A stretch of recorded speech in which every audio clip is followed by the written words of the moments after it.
question about whether there's a loss of trust in the courts and why. The twin question of why is why are ADR mechanisms then starting to take up more space in dispute resolution as against the courts? And I think it is these simple benefits, if you will, of alternative dispute resolution mechanisms. Number one, party autonomy. Up to a certain point, especially negotiation and mediation, and even in arbitration, there are aspects of the dispute that are still in the parties' hands. So parties can, for example, decide who the mediator is, who the arbitrator is. They can decide how long they want to be in the process in terms of an expedited procedure if things are at risk and like maybe you're trading in commodities that are subject to decay if the dispute continues or perishable. So then you may want an expedited process, and this is possible even in arbitration. So generally, these alternative dispute resolution mechanisms lend themselves to more time efficiencies. They are also private. So unless and until a party in arbitration, for example, challenges an award, nobody actually knows that that arbitration is taking place other than the parties and the arbitrator. And possibly if there's an institution involved in appointing the arbitrator, then they would be aware of the arbitration, but not necessarily of what's happening within the arbitration. So confidentiality and privacy are some of the key considerations.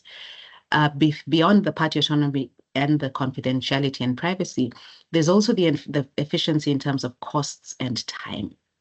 One of the questions that I think I saw was, are there any instances where there has been a better outcome from an ADR process than a litigation process? And I think one of the obvious ones is a long-standing family matter, and you may have seen it in the papers. It was published in the papers as resolved after 30 years. And this was a succession dispute, a very prominent family in this country.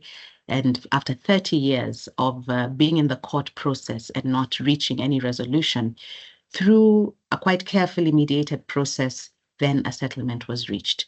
So the outcomes may not always be in terms of the actual, let me say, decision, because decision is what you're used to in arbitration and court, but it may also be in just unlocking whatever bottlenecks there were to enabling the parties negotiate and settle.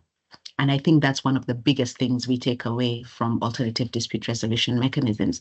Indeed, in our constitution, there is an imperative under Article 159, subsection 2, subsection C, for the courts to uphold and recognize alternative forms of dispute resolution mechanisms, including alternative justice systems, in other words, our traditional justice systems, to the extent that those systems are not repugnant to morality and our value system.